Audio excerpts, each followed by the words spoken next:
নমস্কার, আমি শ্রী মিলন অধিকারী। দেখতে থাকুন শ্রী মিলন অধিকারীর চমৎকার টোটকা। চ্যানেলটিকে সাবস্ক্রাইব, লাইক এবং শেয়ার, কমেন্ট বক্সে অবশ্যই কমেন্ট করবেন। তবে একটু লাইক বেশি করে করবেন এবং শেয়ারটা বেশি করে করবেন, যাতে খুব নিম্ন শ্রেণীর মানুষের কাছে আমার বাক্যটি পৌঁছায়। আপনি অনেক দিন ধরে কোনো কিছু মনের মধ্যে রেখে দিয়েছেন, আপনার আশাটি পূর্ণ হচ্ছে না। এই বৃহস্পতিবারে আপনি যদি এই উপায়টি করেন, তাহলে দেখবেন আপনার মনের বাসনা সর্বপূর্ণ হয়ে যাবে।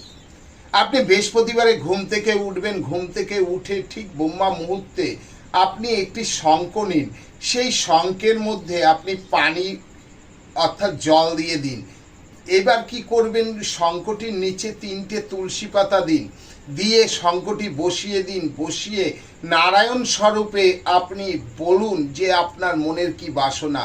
আবার পরের বৃহস্পতিবার ওই তুলসী পাতা ফেলে